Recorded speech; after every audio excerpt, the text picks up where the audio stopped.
she screamed, her face contorted with rage, her finger pointing at the door. The neighbors were probably pressing their ears against the walls by now.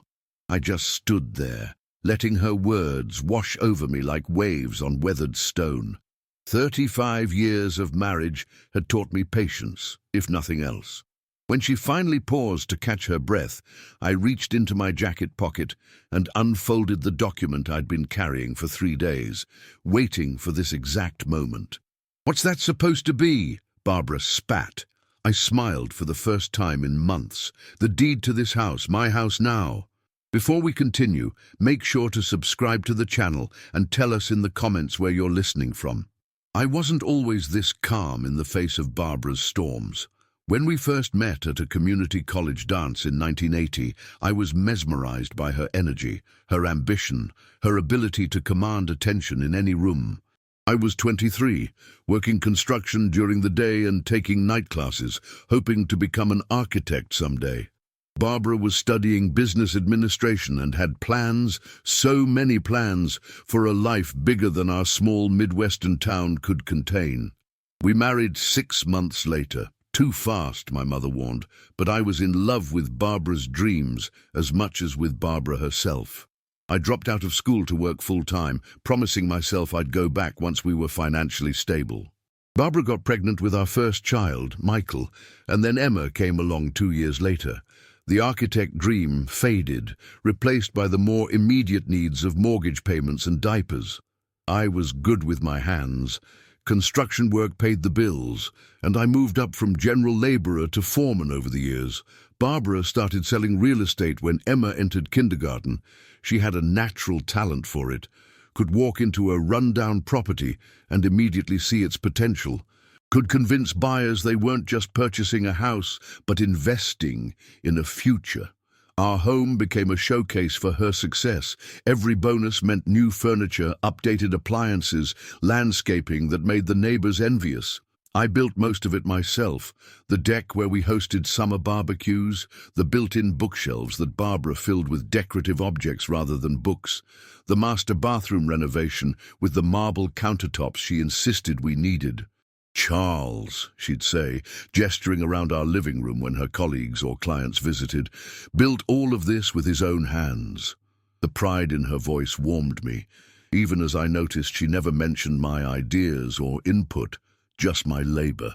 The kids grew up watching this dynamic play out, Barbara making decisions, me executing them, Barbara hosting dinner parties where I was trotted out as the loyal craftsman, then dismissed to the kitchen to refill drinks.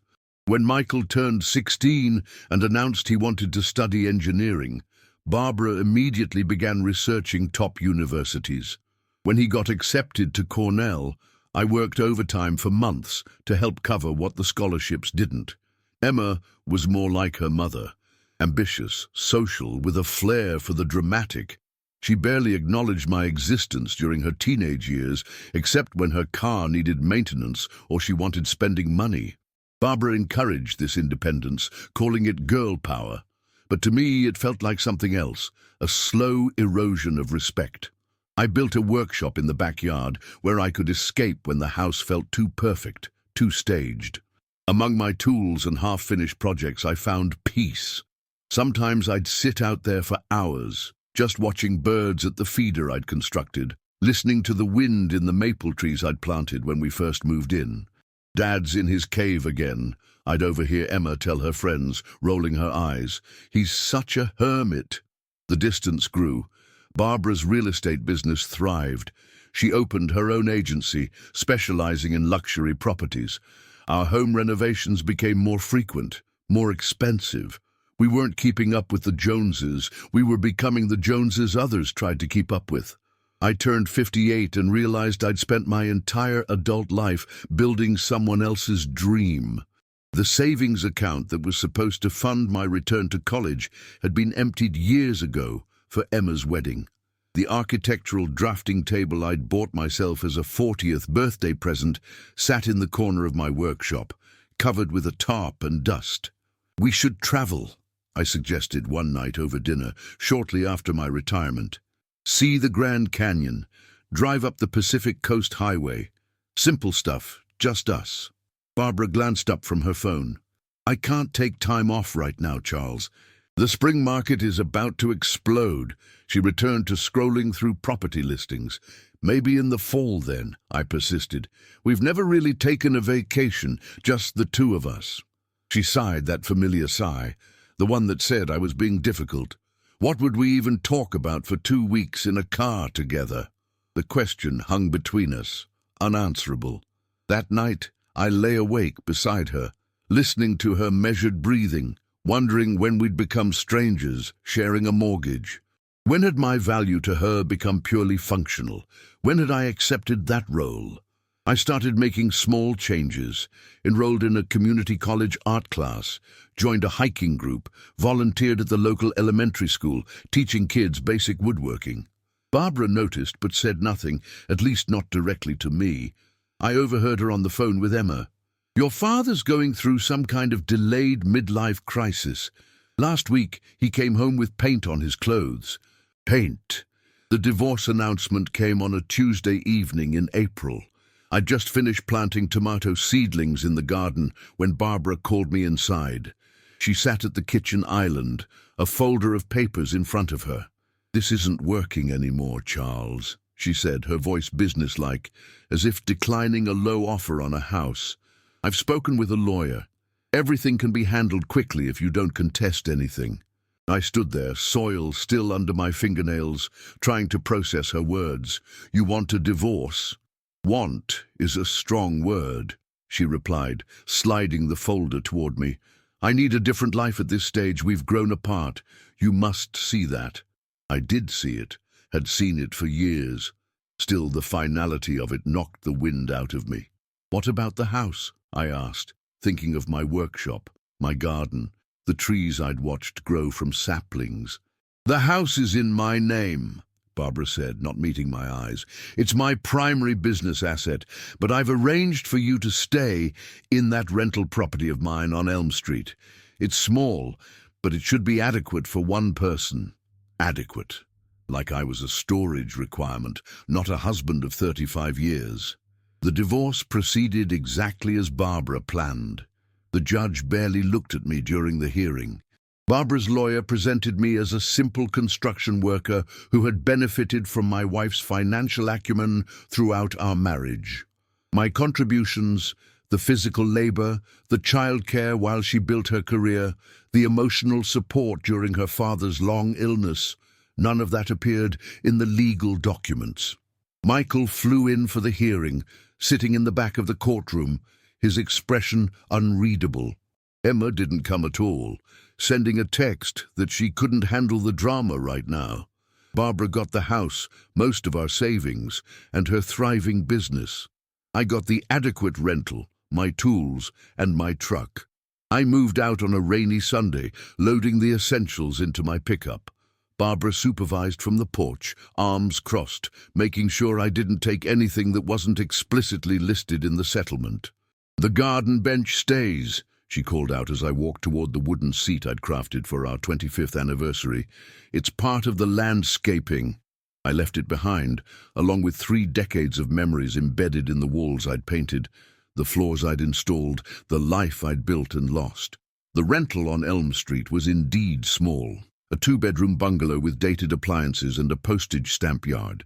But it had a detached garage that I could convert into a workshop, and the elderly neighbors greeted me with homemade bread and genuine smiles. For the first time in years, I felt like I could breathe. 2 months after the divorce was finalized, I received a letter from a law firm I didn't recognize. Thinking it was more paperwork from Barbara, I almost tossed it unopened into the recycling bin. Something made me open it anyway. Dear Mr. White, it began, we are contacting you regarding the estate of Edith Thompson. Aunt Edith, my father's aunt, who had moved to Arizona decades ago. We'd exchanged Christmas cards until her death 5 years earlier, but I hadn't expected anything from her estate. During a routine review of property records in Jefferson County, our firm has discovered an irregularity regarding the property at 1842 Oakwood Drive. Our house, Barbara's house now. According to the original deed transfer in 1988, The property was gifted to you by Miss Thompson with a specific covenant that it remain in the direct Thompson family line. This covenant was not disclosed during your recent divorce proceedings. My hands began to shake. Additionally, our review indicates that recent commercial modifications to the property, specifically the conversion of the East Wing into rental apartments, constitute a violation of residential zoning restrictions and the original covenant. Barbara had been renovating the house for months, turning the guest rooms into a short-term executive rental opportunity. I'd seen the construction crews coming and going when I drove by the old neighborhood. As the original deed holder, you have the right to petition for property reversion under State Code 47.3b. Our firm specializes in covenant enforcement and would be pleased to represent you in this matter. I sat down heavily on my second-hand couch, letter clutched in my trembling fingers. Aunt Edith had always been fond of me, had stayed with us for several months when I was building the house. She'd contributed to the down payment, a fact Barbara had conveniently forgotten over the years. I'd assumed it was a gift. Apparently, it was more than that. The next 3 months were a blur of legal meetings, property assessments, and document reviews. The law firm, Harrington, Wells and Associates, took my case on contingency, confident in the strength of the covenant. Barbara fought back with her usual ferocity, hiring the most expensive attorney in the county. "You're being petty and vindictive," she hissed during a mandatory mediation session. "This is about punishing me for moving on with my life." "No," I replied, surprised by my own calmness. "This is about honoring Aunt Edith's wishes, and maybe a little about justice." The judge's ruling came down on a bright October morning. The covenant was valid, the zoning violations were real, the property would revert to my ownership, with Barbara required to vacate within 30 days. I didn't tell her in person. Let the legal paperwork do that job. But 3 days later, I drove to Oakwood Drive, parked across the street, and watched as a real estate sign was hammered into the front lawn. "Luxury property, divorce sale," it proclaimed in bold red letters. Barbara was hosting one of her famous Sunday brunches. Cars lined the street, her colleagues, her friends, the social circle that had always viewed me as an accessory to her success. I straightened my tie, tucked the court order into my jacket pocket, and walked up the familiar stone path to the front door. I rang the bell. My own doorbell, the one I'd installed 20 years earlier. Through the frosted glass, I could see a figure approaching. The door swung open, revealing Barbara in her hosting outfit, designer jeans, silk blouse, perfect makeup. Her expression shifted from professional welcome to cold shock. "What are you doing here?" she demanded, keeping her voice low so her guests wouldn't hear. "I need to give you something," I said. She glanced over her shoulder, then stepped onto the porch, pulling the door nearly closed behind her. "Whatever it is, you could have mailed it. You can't just show up at my house when I'm entertaining. Nunca mais volta aqui," she added, slipping into the Portuguese she'd learned during a real estate conference in Brazil years ago. It had always been her way of feeling sophisticated, dropping foreign phrases into conversation. "Never come back here." I smiled and reached into my jacket, pulling out the court order with its official seal and unambiguous ruling. I held it out to her. "What's this?" she asked, not taking it. "Ownership papers," I replied simply. "The house is mine now. You have 30 days to move out." Her face went through a remarkable transformation. Confusion, disbelief, anger, fear, all in the span of seconds. She snatched the document from my hand, her eyes scanning the legal language. "This isn't possible," she whispered. "You can't do this." "I didn't," I said, feeling a strange lightness spread through my chest. "Aunt Edith did. Remember her? The woman whose contribution to our down payment you called a little family help during the divorce? Turns out she left more than money. She left protection." Behind Barbara, the door opened wider. Emma stood there, looking between us with confusion. "Mom, what's going on? Everyone's asking where you went." Barbara turned, her face flushed with anger or embarrassment or both. "Your father is leaving," she said tersely. "Right now." "Actually," I said, nodding toward the document in her hand, "you might want to read that together. Family meeting and all that." I turned and walked back down the path, feeling Barbara's gaze burning into my back. I didn't look back until I reached my truck. When I did, they were both still standing on the porch, Emma reading over her mother's shoulder, her perfectly manicured hand rising slowly to cover her mouth. I drove back to my small rental, where the neighbor's cat was sunning itself on my front step and the mailbox needed fixing. Tomorrow, I would call a real estate agent of my own.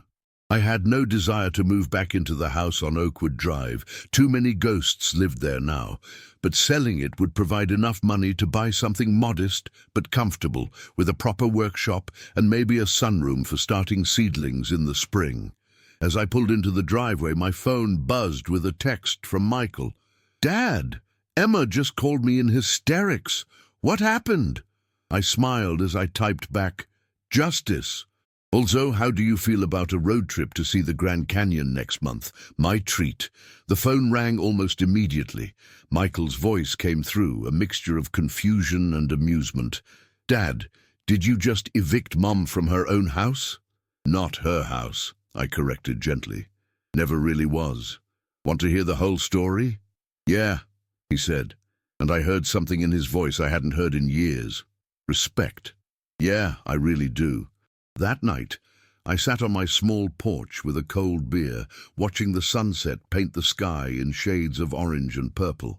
Barbara had called 6 times, each voicemail more threatening than the last.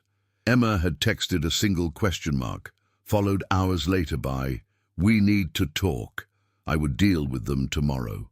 Tonight was for me, for the quiet satisfaction of knowing that sometimes, just sometimes, the universe balances its accounts.